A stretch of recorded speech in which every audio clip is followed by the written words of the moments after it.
ìwé Job ní orí ìkọkàndínlógójì Job 39 ẹsẹ̀ kẹtàdínlọ́gbọ̀n verse 27 down to 30. Ẹyẹ idì a máa fò sókè yóò sì lọ ìtẹ́ rẹ̀ sí òkè gíga.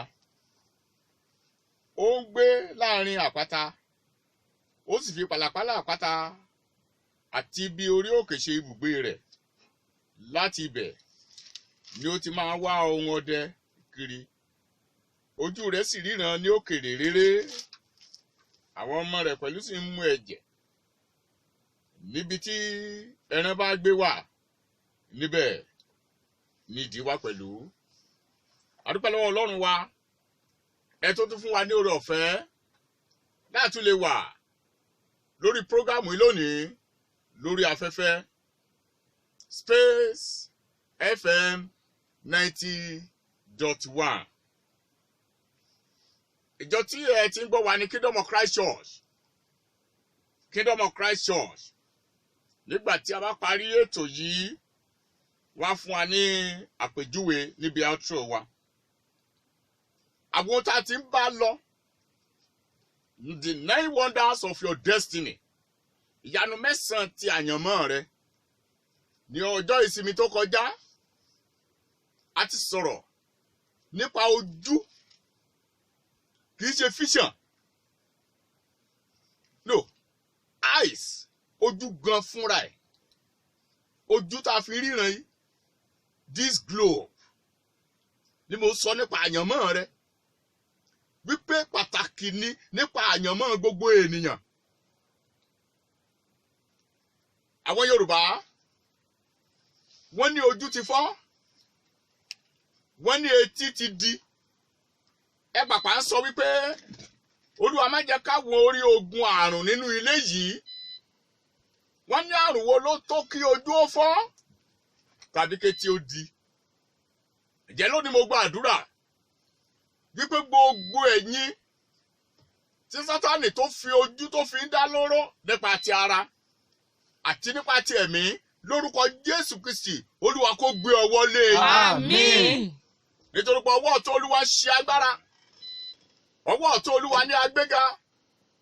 Ọwọ́ ọ̀tún Olúwa ṣe agbára. Mo na ọwọ́ ọ̀tún Olúwa jáde lónìí. Níbi tí mo wà yìí nípa agbára Ọlọ́run. Mo fi ọwọ́ ọ̀tún Olúwa kan ojú rẹ yẹn. Láti àkókò yìí, ojú yẹn kó gba ìríran. Àmín. Gbogbo ẹ̀ tẹ́ ti fọ́jú nípa ti ẹ̀mí. Nínú èyí tí à ń wò. Gbogbo ẹ̀yin tí àyànmọ́ yín ti fọ́jú. Tí ò jẹ́ kó lè mọ ibi tí ire wà. Tí ò jẹ́ kó lè gbé ojú rẹ̀ sókè. Kó rí wípé ìjáde súnmọ́ etílé. Gbogbo agbára ìfọ́jú ẹ̀mí. Gbogbo agbára ìfọ́jú àyànmọ́. Lónìí lórúkọ Jésù Olúwa kó pa wọ́n rẹ́. Àmín. Agbára kan ló ń ṣe lòdì bẹ́ẹ̀. Mo mú gbogbo ìṣelòdì wọ̀nyẹn kúrò. Nítorí pé a fa àwọn ọ̀tá Olúwa túútú. Láti ọ̀run wa yóò ti sá àrá sí wọn. Olúwa yóò ṣe ìdájọ́ òpin ayé. Yóò fi agbára fún ọba rẹ̀. Yóò sì gbé ìwé ẹni rẹ̀ sókè. Gbogbo agbára wọ̀nyí tó jẹ́ ọ̀tá Olúwa. Èyí tí ó ń fọ́ ojú àyànmọ́ rẹ. Tí ò jẹ́ kó lè ríran ní òkèèrè réré. Tí ò jẹ́ kó lè fi ojú ẹ̀mí ríran. Ní orúkọ Jésù lónìí Olúwa kó pa wọ́n rẹ́. Àmín. À ń tẹ̀síwájú. Ní ìjẹ́jọ́, mo sọ pé ó ṣeé ṣe ká tẹ̀síwájú lónìí. Bẹ́ẹ̀ náà ló sì rí. Nítorí wípé ọ̀rọ̀ ojú pàtàkì ni nínú àyànmọ́. Pàtàkì ni nínú àyànmọ́. Tó o bá ṣe rere nínú ayé ń bí, ojú rẹ ó ní ipa tí ó kó níbẹ̀. Let me tell you this. Ọ̀nà jìn kó tó fi afọ́jú jọba. Bẹ́ẹ̀ ló mọ̀ wípé pàtàkì nínú àyànmọ́. Ọ̀nà jìn réréré kó tó fi afọ́jú jẹ gómìnà. Àwọn alátakò wọ́n á takò. Ẹ̀yin olùfẹ́ mélòó ni ó tún máa wí sí? Nítorí ìgbà yìí kùnà fún mi. Bíbélì sọ wípé àwọn èèyàn kan nítorí pé wọ́n ríran ẹ̀mí àgbà àti àwọn àti ilé wọn àgbà wọn là kì í ṣe pàgbà wọn nìkan a sọ wọn di olóríire. Hebrews chapter 11. Hebrews chapter 11 níbẹ̀ ní àkọsílẹ̀ èyí wà 11:26 Hébérù à ń sọ̀rọ̀ nípa ẹnìkan níbẹ̀ tí ó sì lè yani lẹ́nu irú ẹni tó jẹ́. Hebrew 11:26 Ọlọ́run ti kára rẹ̀ ó bẹ̀rẹ̀ sí tẹ̀síwájú ní bíbà yìí ó bẹ̀rẹ̀ sí wo àwọn tí wọ́n ríran nípa ẹ̀mí ó bẹ̀rẹ̀ sí wo àwọn tí wọ́n ríran tó lè fi ojú òye tó lè fi ríran Mósè ènìyàn Ọlọ́run. 26 ó ka ẹ̀gàn Kristi sí ọrọ̀ tí ó pọ̀ ju àwọn ìṣúra Íjíbítì lọ nítorí tí ó ń wo èrè náà tó bá jẹ́ pé kò ní ojú ìríran nípa ti ẹ̀mí kò ní lè rí èrè náà wípé èrè tó pọ̀ ju àwọn gbogbo ọrọ̀ Íjíbítì lọ olówó àánú Kristi Jésù. Bíbélì pé ó ń wo èrè náà wíwò ojú rẹ̀ gbọ́dọ̀ lè rí ojú rẹ̀ gbọ́dọ̀ lè wò ó. Mósè ń wo àwọn èrè tí bẹ́nu Kristi Jésù ó jẹ́ kó kẹ́gàn gbogbo àwọn ọrọ̀ ilẹ̀ Íjíbítì kò tí ì tán a sì tún rí àwọn ẹlòmíràn náà ẹwẹ́wẹ́ nínú ìwé mímọ́ tó jẹ́ wípé ó lè yani lẹ́nu wípé kí ni èyí ẹ̀wẹ̀wẹ̀ nípa ìgbàgbọ́ ní Jósẹ́fù verse 22 nígbà tí ó ń kú lọ ó rántí ìjáde lọ àwọn ọmọ Ísírẹ́lì ó pa àṣẹ ní ti egungun rẹ̀ ìyẹn pé kán gbé egungun òun kúrò. Ẹ̀yin olùfẹ́ ẹni tí ò bá lè ríran nípa ti ẹ̀mí tí àyànmọ́ rẹ̀ tí ò ríran bóyá ló lè ṣe rere láyé.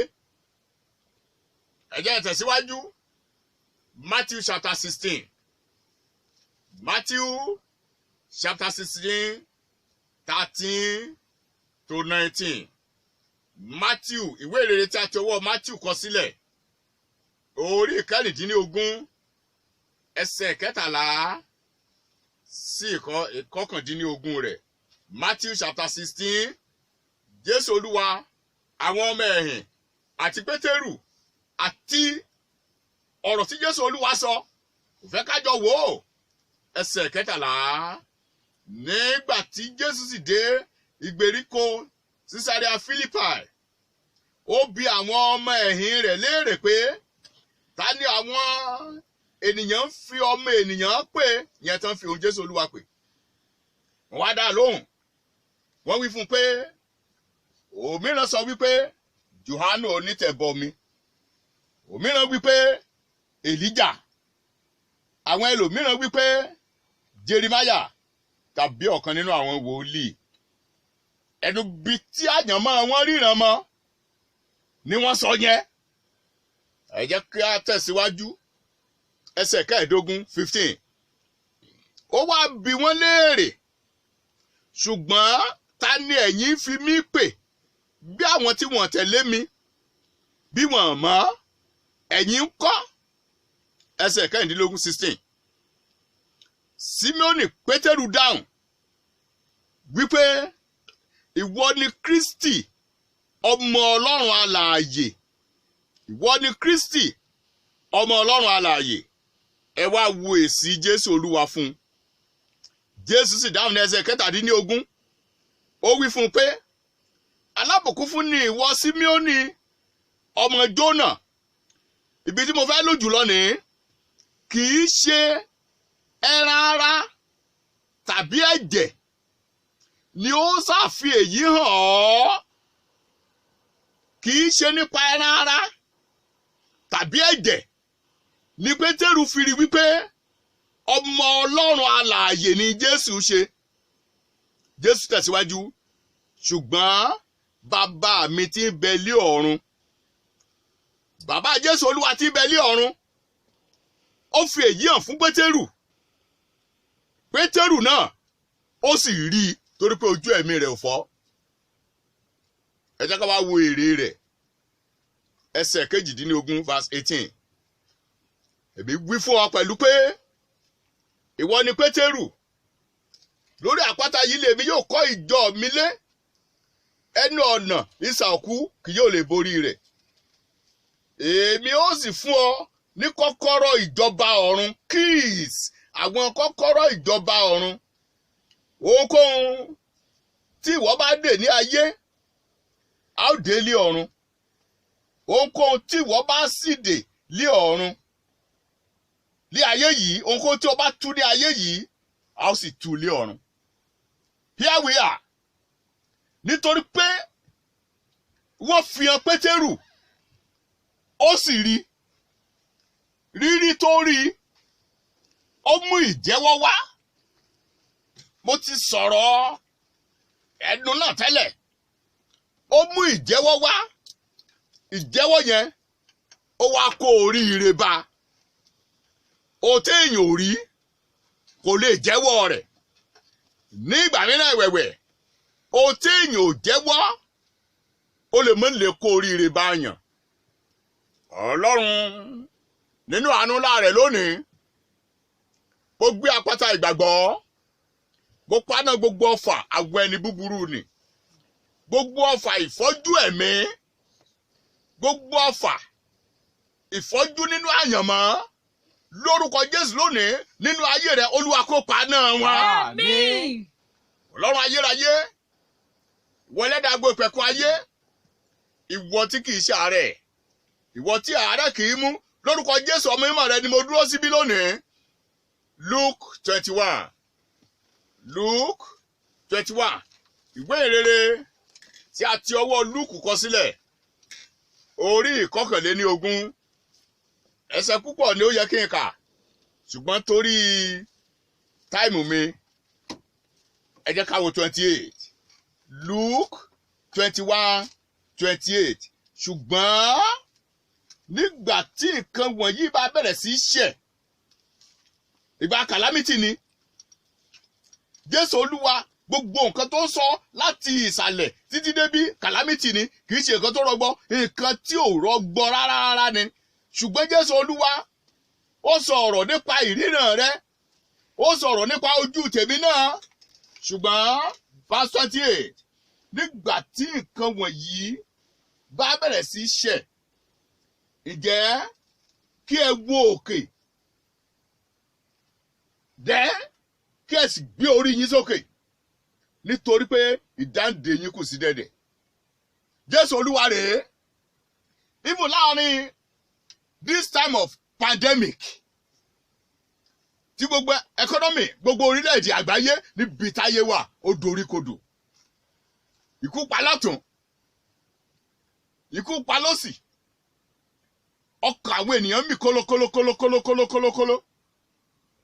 Jésù Olúwa wá wí pé àwọn tó bá ríran nípa ti ẹ̀mí, irú wọn ìjáde wọn kò sí dẹ̀dẹ̀. Ní àkókò tí ò sówó, ní àkókò tí wọ́n dá àwọn èèyàn dúró lẹ́nu iṣẹ́, fún àwọn tí ojú ẹ̀mí wọn ríran, fún àwọn tí ojú àyànmọ́ wọn ríran, kí ni Jésù Olúwa sọ nípa wọn? Ó ní kán wo òkè. Ẹni tí ò ríran ò lè wo òkè. Ẹni tí ò ríran kò lè rí ohun tó wà lórí òkè. Idì wọ́n ló ríran lókèrè réré. Ó jẹ́ kó lè kọ́ ilé rẹ̀ sórí òkè, sórí àtòlé òkè. Ó jẹ́ kó lè kọ́ ìtẹ́ rẹ̀ sáàrẹ̀ pàlàpàlà àpáta. Ẹni tí ò ríran ò lè wòkè. Tó bá tiẹ̀ wòkè kò sóhun tí ó rí. Ṣé nígbà tí ò tiẹ̀ tí ì rí nǹkan tó wà lọ́dọ̀ ẹ̀? ṣùgbọ́n Jésù Olúwa sọ wípé kẹ́ wo òkè. Ìkejì, nítorí pé ojú ẹ̀mí rẹ ríran, ó ní nígbà náà kẹ́ gbé orí yín sókè. Ìgbà wo látò lè gbé orí rẹ sókè? Nídìí bísínẹ́sì ẹ yẹn látò lè gbé orí rẹ sókè. Nídìí iṣẹ́ ìránṣẹ́ ẹ̀yin ìránṣẹ́ Ọlọ́run látò lè gbé orí yín sókè. Nídìí okòwò rẹ yẹn látò lè gbé orí rẹ sókè. Ní ìgbà wo? Nígbà tó bá ní ojú àyànmọ́ láti wo òkè. Mélòó ni ó tún máa wí sí? Jẹ́ kí n ka àwọn ẹsẹ̀ ọ̀rọ̀ Ọlọ́run díẹ̀ sí i. Then ká tó tẹ̀síwájú. Genesis 21. The book of Genesis. Ìwé kìíní Mósè ni. 21. Níbẹ̀ ọlá tó ti fẹ́ wo àkíyèsí kan. 15 to 19. Genesis 21 ìkọkànléní-ogún. 15 to 19. Ìyanu kan ó wà níbi ìjì yìí. Èyí tí a nílò láti kíyèsí, tí a nílò láti mọ̀ wípé ẹni tó fẹ́ di ńlá láyé tí a bá ṣí lójú ní tí o tí mo bá ọ sọ yìí, ó lè di ẹni tó kú sí ìrònà. Ó lè di ẹni tí àwọn ènìyàn tán lè fi rúbọ. Ó lè di ẹni tí nígbà táyé ò bá yẹ kó mọ ronú láti pokùnso. Genesis 21 láti 15. Jẹ́ kí n bẹ̀rẹ̀ sí kà á bí àkókò bá ṣe gbà mí. Ọ̀rọ̀ Ágáì àti Ishmaeli ó ní wọ́n kọ síbí. Omi sì tán nínú ìgò láti ẹsẹ̀ 15. Ó sì sọ ọmọ náà, ìyẹn Ishmaeli, sí abẹ́ igbó kan. Ó sì lọ, ó sì kọjú sí, ó jókòó kọjú sí ìyẹn sọmọ yẹn ní ọ̀nà jíjìn réré. Ó tó bí ìwọ̀n ìtafàsí kan. Nítorí tí ó wí pé kí èmi kí ó má bàa rí ikú ọmọ náà. Ọmọ tí òró mi mu nìyẹn o, kì í sì ṣe yẹn mo fẹ́ lò. Ó sì jókòó kọjú sí i.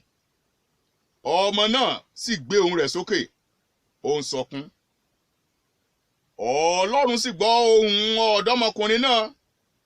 Áńgẹ́lì Ọlọ́run sì pè Ágárì láti ọ̀run wá, ó wí pé, kí ni ṣe Ágárì? Má bẹ̀rù, nítorí tí Ọlọ́run ti gbọ́ ohùn ọ̀dọ́mọkùnrin náà níbi tí ó gbé wà. Dìde, gbé ọmọkùnrin náà kí o sì dì í mú, nítorí tí èmi ó sọ ọ́ di orílẹ̀-èdè ńlá. Ìpinnu Ọlọ́run nìyẹn. Ó kúkú ṣe náà. Ọlọ́run ó sì wà pẹ̀lú ọmọ náà. Ó sì di orílẹ̀-èdè ńlá lóòótọ́. Kí ni wọ́n tún máa wí sí ọmọ náà? Verse 19 now. Ọlọ́run sì ṣí i ní ojú. Ìyẹn Ágárì, ìyá ọmọ náà Ishmaeli. Verse 19. Ọlọ́run sì ṣí i ní ojú. Bó ló ṣe tún wá rí? Ó wá rí kànga omi kan. Ó sì lọ. Ó sì pọn omi kún inú ìgò náà. Ó sì fi fún ọmọ náà. Ọmọ tó fẹ́ kú, ó di alààyè. Ohun àkọ́kọ́ tó wà níbí, mo fẹ́ bẹ̀rẹ̀ sí fi gba àdúrà fún ọ báyìí. Wọ́n ní verse 19. Ọlọ́run sì ṣí ojú rẹ̀. Ó sì rí kànga omi kan. Lẹ́yìn yẹn, ìkẹta, ó sì lọ pọn omi kún inú ìgò náà. Ṣùgbọ́n ilé tó tiẹ̀ ṣe pàtàkì jù níbẹ̀, ó ní pé Ọlọ́run ṣí ní ojú. Ọlọ́run ṣí ojú rẹ̀. Kànga omi yẹn ó wà ń bẹ̀. Ṣùgbọ́n Sátánì ò ní jẹ́ kéèyàn ó rí títí ọmọ yẹn ìbá sì fi kú. Kànga omi yẹn ń bẹ níbẹ̀. Àwọn ọ̀tá wọn ò ní jẹ́ kéèyàn ó rí títí gbogbo ọ̀rọ̀ ó fi bó ti. Ṣùgbọ́n níbí ó ti ní ìdáhùn sí Ọlọ́run, ó ti ní ìdáhùn sí Jésù Kristi. Wọ́n ní Ọlọ́run sì ṣí i lójú. Ǹjẹ́ lónìí Ọlọ́run wa, Ọlọ́run gbogbo ẹran ara tí kò sí ohun kan tó ṣòro ó ṣe fún ọ. Àwa dé, Ishmael ti lọ, Hágáì náà ti kú, àwa la wà láyé, àwa la nílò irú oore ọ̀fẹ́ bí èyí pé kí ni pé kò ṣí wa lójú. Nítorí pé ohun tó fẹ́ sọ wá dà, orílẹ̀-èdè ńlá ni. Ohun tó fẹ́ mú jáde nínú wa, ohun alágbára gidigidi ni. Ohun tó pè wá láti wá ṣe nínú ayé, ohun tí ojú kò tí ì rírí ni, tí etí kò tí ì gbọ́ rí. Bíbélì sọ pé kò tí ì gbọ́ ọkàn ènìyàn lọ àwọn ohun ẹni tí Ọlọ́run ti pèsè fún àwa tí ó fẹ́, onígbọ́ Ọlọ́run ti ṣí wọn payá fún wa. Ǹjẹ́ lónìí Ọlọ́run alààyè, mo fẹ́ kó ṣí gbogbo àwọn olùgbọ́ mi lójú, kán lè rí ibi tí kànga omi wọn wà, kán lè rí ibi tí ìtẹ́lọ́rùn wà, kán lè rí ibi tí oríire wà. Lónìí lórúkọ Jésù, Olúwa kó ṣí ọ lójú. Àmín. Agbára Ísírẹ́lì tí kì yóò ṣèké, nítorí pé kì í ṣe ènìyàn tí ó fi parọ́, kì í ṣe ọmọ ènìyàn tó fi ronú pìwàdà. Bàbá yóò fi òtítọ́ hàn fún ọmọ rẹ̀ lónìí. Ọlọ́run tó ṣí Hágáì lójú lọ́jọ́sí, agbára Jésù yẹn wà síbẹ̀síbẹ̀. Agbára Ọlọ́run yẹn kò tiẹ̀ tẹ̀tì. Agbára ọ̀rọ̀ náà ni mo lò lónìí. Mo rò ọ̀rọ̀ Ọlọ́run láti ṣí ojú rẹ láti ọ̀run wá, láti ṣí ojú àyànmọ́ rẹ, kó lè rí ibi tí kànga ìṣerere rẹ wà. Kànga náà tí àwọn aládé tí wọ́n fi pàpà ọwọ́ wọn wà, ó ní sun jáde ìwọ kànga. Kànga lè sun jáde kéèyàn ó mọ́ rí, èyàn ó sì máa pòǹgbẹ nínú ọ̀pọ̀ omi. Kànga lè sun jáde kéèyàn ó mọ́ rí, nítorí pé ọ̀tá ni ó ṣe èyí, ọ̀tá sì ti ṣe. Ṣùgbọ́n Jésù Olúwa dé, àkọ́bí nínú àwọn òkú, ẹni tó ti pa ikú tó pa ẹni tó ní agbára ikú run, èyí ni èṣù. Àní Jésù Olúwa tí Bíbélì sọ wípé Júù ń béèrè àmì, àwọn Gíríkì wọ́n ṣe àfẹ́rí ọgbọ́n, ṣùgbọ́n àwa wàásù Kristi tí a kàn mọ́ àgbélébù. Ìkọ̀sẹ̀ fún àwọn Júù àti wèrè fún àwọn Hélénì, ṣùgbọ́n fún olúkúlùkù ẹni tó gbàgbọ́ lónìí, Jésù ní ọgbọ́n àti agbára Ọlọ́run. Jésù, ìwọ tó jẹ́ ọgbọ́n àti agbára Ọlọ́run, mo pè ọ́ sọ̀kalẹ̀ lónìí. Ìwọ tó fi ìríran fún ẹni tó fọ́jú ní 40 ọdún, ẹni tó fọ́jú láti inú ìyá ẹ̀ wá. Kì í ṣojú tara lélẹ́yìí báyìí Ọlọ́run, kì í ṣojú tara ni mo bá ọ sọ Jésù Kristi. Àní ojú àyànmọ́ wa tó jẹ́ pé tá a bá rí nípasẹ̀ rẹ̀ a ó ṣe rere, àìtí ìṣe rere wọ̀nyí nítorí pé àti ìríbi tí ire wà ní. Bẹ́ẹ̀ kó ṣí wa lójú lónìí, kó ṣí ẹnì kọ̀ọ̀kan àwọn tí wọ́n gbọ́ ọ̀rọ̀ mi lójú. Láti ọ̀run wá kó là wọ́n lójú láti rí ibi tí kànga omi ìyè yẹn wà, kànga ìtẹ́lọ́rùn, kànga oríire. Lórúkọ Jésù Olúwa kó ṣí ọ lójú. Àmín. Ìjọ tẹ́ ti gbé wa ní Kingdom of Christ Church. Lẹ́sẹ̀ Ọlọ́run tó ń bá ọ sọ̀rọ̀ ní Pastor Titus Ajayi. Titus, my father's name. Ọlọ́run tìkára rẹ̀ ló fi orúkọ yẹn fún mi. Òun náà lẹ sì ń gbọ́. Jẹ́ kí n sọ àwọn nọ́mbà yìí fún ọ. Má ì tí pè mí. Àwọn kan tí bá ti lè sọ tán lójú ẹsẹ̀ náà ni wọ́n á máa pè. Mo wà ní studio right now. Kò sáyè láti gbé. Bó tẹ̀ ti fi fóònù mi sí silent. Wọ́n ti ní pé mi ì tí ì pa. 080 73 200 206. 080 once again 200 080 73 200 206. Ìkejì 070 31 83 4555. Gbọ́ lẹ́ẹ̀kan sí 070. Agbára Ọlọ́run bẹ níbí lónìí láti ṣàánú fún ọ. 070 31 83 45 55. Jẹ́ Ọlọ́run alààyè ní orúkọ rẹ ni mo wà níbí lónìí láti mú gbogbo agbára ọ̀tá èyí tí ó fọ́ àwọn ènìyàn lójú láti mú wọn wá sí ìtẹríba. Bíbélì sọ wípé àwa èmi ìránṣẹ́ Ọlọ́run Pastor Titus Ajayi tí n bá jà nípa ti ara lónìí, tí n bá rìn nípa ti ara, tí mo jẹun nípa ti ara, tá a bí mi nípa ti ara, mi ò jagun ayé rẹ nípa ti ara. Nítorí pé ohun ìjà mi ó ní agbára nínú Olúwa láti wó ibi gíga palẹ̀, láti di gbogbo èrò ní ìgbèkùn, láti mú wá sí ìtẹríba fún Kristi nígbà tí ìgbọràn bá di pípé. Mo sọ lónìí ní orúkọ Jésù Kristi, mo di gbogbo èrò ní ìgbèkùn nínú ayé rẹ. Gbogbo àwọn èrò búburú, gbogbo agbára búburú, gbogbo ipá búburú, gbogbo agbára ọ̀tá, gbogbo tìdílé ìyá àti ìdílé bàbá rẹ, gbogbo agbára èṣù, gbogbo agbára ẹ̀ṣẹ̀ èyí tó ti fọ́ àyànmọ́ rẹ lójú tí ò jẹ́ kó lè fi ojú ẹ̀mí ríran mọ́. Mo sọ lónìí, gbogbo agbára yẹn Olúwa kó run wọ́n bẹ́ẹ̀. Àmín. Ògo ni fún orúkọ Olúwa. Hallelujah. Gẹ́gẹ́ bí a ti rí àkókò tó wọ́gbà, a tó ti fẹ́ fi òpin sí prógámù tòní nìyẹn. Gbogbo ẹ̀yin tí ẹ̀ ń kọ́ wa, ẹ ṣé gan-an ni. Ẹ̀yin ìránṣẹ́ Ọlọ́run gbogbo tí ẹ̀ ń kọ́. Ìránṣẹ́ Ọlọ́run kọ́kọ́ ọ̀bẹ ní Sunday tó kọjá. Ó ní Pastor Baptist Church lòun. Ó ní ṣùgbọ́n òun láìkì preach yín yẹn. Olóòtú ẹ̀yà mi lẹ́nu báyìí pé Baptist Church lè kọ́ evangelical church pastor kó sì credit ẹ̀. Gbogbo yín lẹ ṣeun. Ǹjẹ́ lónìí sẹ́ni tó gun àti ọ̀run dé ọ̀run àtijọ́, mo fi ọ́ lé Olúwa ẹlẹ́dàá gbogbo pẹ̀kun ayé lọ́wọ́ wípé láti àkókò yìí lọ ojú ìríran rẹ Olúwa kó ṣí bẹ́ẹ̀. Àmín. Kó máa rí ibi tí ire rẹ wà.